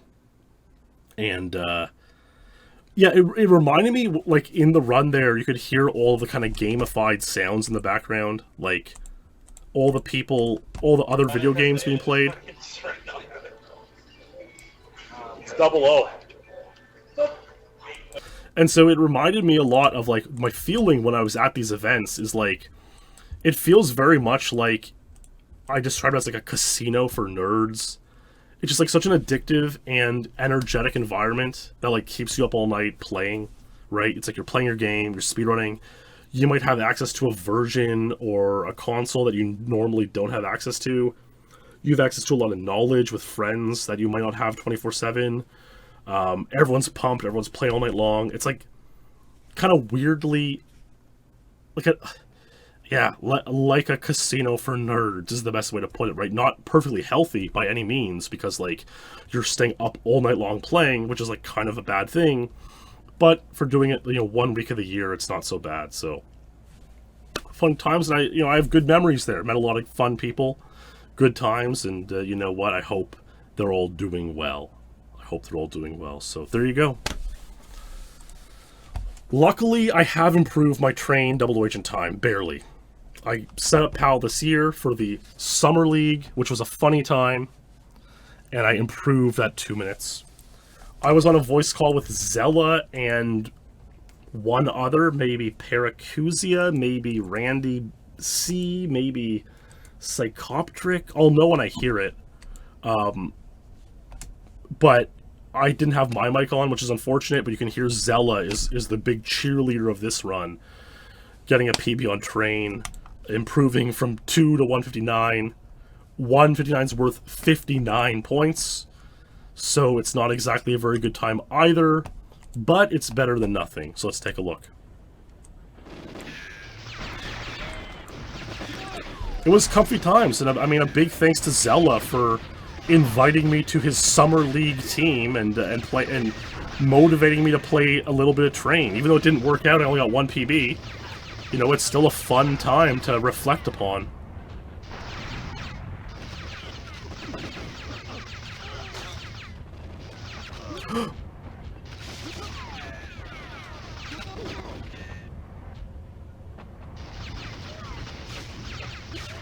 Oh my god, I lost like 4 seconds there, dude. Oh, I lost another I lost like 4 seconds there! Man, I gotta get better at train, dude. I watch this, it's like, oh man. It's like, you know you can do better, but when you put pedal to the metal, it's like hard to actually do. Oh my... The epic skit. Barely missed the lock. Like, I barely got it. Almost choked it. Zella was cheering for a skip to 158. Certainly the potential was there to get like 155, honestly. I believe. I think I announced it in the voice chat. I am literally believing right now. That there was a potential run underway.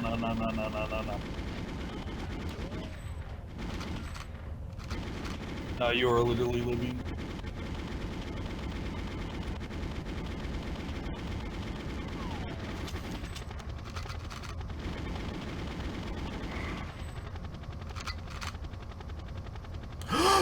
I'm gonna die. I'm so lucky to have not died. Nah, this is it. This is it. Oh, maybe it was... No, it was Para. It was Para. Don't be a dude.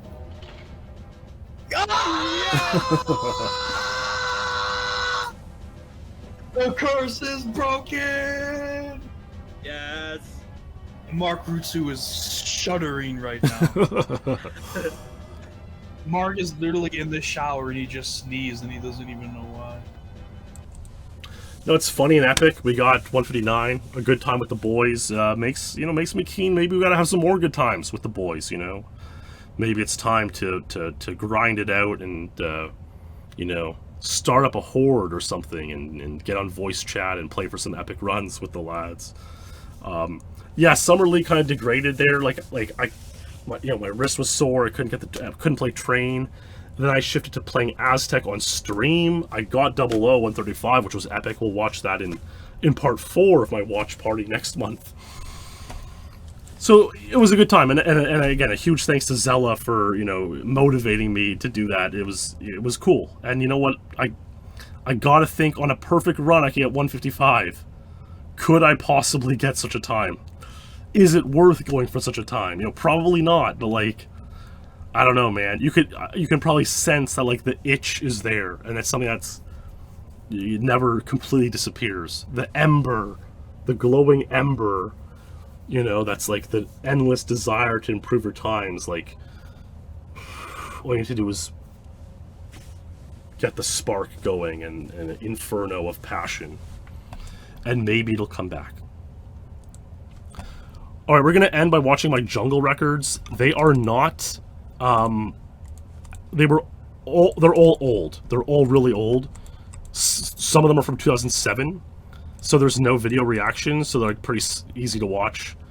Okay, my Jungle Agent 52 is from February 2013. It was one of the first times I got with NTSC-J, the Japanese version, in fact. So let's take a look at this. This is a solid run. The record was like 50, maybe 51. But, like, Ace might have just gotten 50. I'll double check after I watch the run, but... You know, 52 was reasonable. Nothing to write home about, but nothing terrible. 53... I got 53 as the world record in 2006 or 7. And it was kind of tough for me to get 52. Like, I kind of struggled with this time. But it does make me wonder, like, what if I cranked up the PAL? Because PAL, again, is advantage on jungle and went for 51. Like, I haven't put this level in 9 years, you know? It's like, maybe 51's not unattainable. 52 is only worth... Nice warp at the end, though. 52 is only worth 68, but it was 92 when I got it. So that's bled significantly, you know, like, that's 24 people who have beaten me on this time. Yeah, that's a lot of people who have improved this time before me. That's interesting, Tyrannicide. I wonder if it is. I wonder if 2.2 is easy, because... I don't know. I just feel like 2.2 is never easy when there are strafe changes. Okay, Mighty Falcon, this is going to be a spoiler for... No, okay, never mind. You're right. I should make a goal to pass Jimbo. Okay. So, I remember... I'll actually pull up the old world rankings here, because it's kind of funny. Because, like, I remember... Okay. It was like, Boss had... 57 Untitled Secret Agent, and Wouter had 58 on 00. Yep. But Wouter's times eventually got beat by Ilu, tied and beat by Ilu. But we can see at the beginning of 06, if we look down at Jungle, you know, 53 is the world record, 57 by Boss on Secret, 58 by Water on double. It, like, raises the question, how come Water couldn't get faster on Secret? But it's just the way it was, you know? Water had a pair of 58s. Secret Agent, you survive way, way more often. You have more ammo. So sometimes it is faster because you don't have to collect another burst of ammo. You usually have to, like, pass away 2 guards on 00 Agent, because each weapon has 10 shots in it on 00, and Xena takes at least 9 headshots to kill, so you probably need to pass away 1 or 2 more guards, which takes time, so it's standard to have a slower time on 00 Agent. Plus you have 1 more grenade on Secret Agent, which can be used to do, you know, faster, more aggressive stuff, so... Anyways... Ilu eventually got 56 on, if we go to, like, a year later, so, like, January 07, we'll see Ilu having 56 on Secret and 50 on 00. But somehow, and the thing with Ilu is he's playing PAL as well. Wouter and Ilu are both playing PAL. And so, like, looking back, this is some of my more insane gameplay ever, honestly, in that I was able to get these times on NTSC. So first I got Secret Agent 57, 1 second off the world record on NTSC, which was pretty epic. This is literally from 2007. Ilu invented that slap the first guard for his AR-33, which is a very useful strategy. It's used in every jungle run since, basically. He found this around that time. In Wouter's day, he was shooting that guard with a PP7 and just strafing. A little bit of a stuck on the tree. Man, it's insane. But Ilu had 56, and Clem would tie the 56, and of course, Ilu would get 54 on the Jackpot run, one of the most iconic runs of all time in GoldenEye history. But I had the 95-pointer 57 at this time, which is pretty good. But I mean, even watching later, like, there's all sorts of new strategies, plus that stuck. It's like, I gotta think with PAL I could do lower, you know? At the same time, like, this run is not horrific by any means. You know, it's still worth over 60 points. Wow, the warp through the door was probably not even known at the time. You know, that ain't bad. 64 points now, it was worth 95 when set. This was September 07. And then a couple days later, I got Jungle 58 00. And like we can see, I uploaded to my main channel in 07 which is like insane to think about, you know?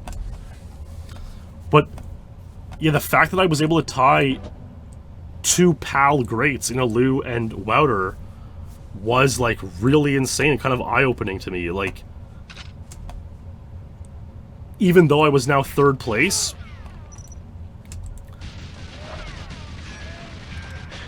it still made me realize, like, wow, maybe there are like very few limits for me into what I can do in this game, you know?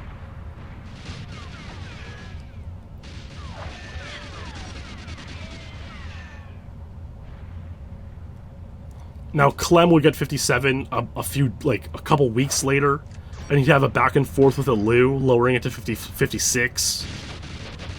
So this wasn't the record for very long, but there was a time when I had the world record on Jungle Double Agent on using NTSC, which was pretty amazing. And it's still a run that I'm pretty proud of, honestly. You know, if live streaming was around or whatever back then, or, you know, people made more insane video edits, this would have been like an actually insane moment on stream. Like, it would have been absolutely nuts. Jungle 0058. Man, that was a run. That was a rush. Maybe my last run before, you know, going insane and becoming a very strange and unusual fellow who you know, did a lot of stupid things over the next few years. Like October 07, right? Early grade 12, like, man, that would be it. Like, I often say, like, that's the time. If I could go back and do it all over, probably October 07 is what I'm going back to. Probably right after completing this run. Jungle 0058, you know? And I've thought, like, okay, like, you know, what could I have gotten lower? Like, could I have gotten the Untied? And maybe I could have, but, like, you know, you're competing with everyone at the time, you know? So there's the 58. But then a couple, like, well, that's October 5. We go to, like, the end of the month there. Okay, I picked a random date. If we go to the end of the month, October 07, we'll see that now, like, oh, Clem has 57 00, you know? And if we go, like, to the end, if we go a year later, now it's 55 by Ace. So there was only like a brief period of time where I could have gotten the world record there. And then, you know, well, you know, October 07 is like, it would be December 07 when I spliced runs. And that's kind of the beginning of when I was just like a disrespectful idiot online more often than not for the next 10 years on and off. You know, so that event is the start of, like, me not, you know, it's like the start of your loss of innocence into becoming an internet shitposter, a notorious history of an internet shitposter, for a decade. The decade of darkness, you know, the wave of darkness. But it is what it is. That's life. That's your, and it's a good point, Mighty Falcon, because yeah, people point to 07 as the invention of the iPhone, which had massive repercussions on the internet, the world, the way people use the internet, who use the internet. You know, went from a niche core of nerds to a very worldwide phenomenon, right? And changed the shape of the internet. So yeah, October 07 is like this great era, you know, 07 up until that point, for me and the world, of when the internet was a place where we could go and have fun and you know, yeah, it just, things changed. Time passes, people move. Like a river's flow, it never ends. That's what they say, you know? So it is what it is, my friends. Indeed, that is the end of part 3 of my 60 personal records watch through tonight. I hope you enjoyed and learned a lot. Some insight into some runs that we maybe never saw or never got that much detail on, or different detail tonight. So I hope you enjoyed that, and definitely we'll be back in a few weeks with part 4. Wrap this up, do Control through Egypt, which should be a good time. There's some pretty epic runs in there as well. Like, certainly my Control runs, Secret 00, we've really never watched before on stream, so that'll be a good time. A big thanks, of course, to the SpeedLore Legends for supporting the stream. in SpeedLore as a series in all its forms. A huge thanks to you all. You know, of course, this wouldn't be possible without you. You know, I almost certainly wouldn't be still doing this without you guys. So, everyone who comfortably has fallen asleep for the past few days to this has you guys, and of course the champions and everyone else to thank. So, a huge thanks to all of you from the bottom of my heart, and everyone for hanging out and chatting as always. I hope you enjoy wherever you're watching this. And thanks for watching. Stay true, my friends, and I will see you in the next stream or video. Good night.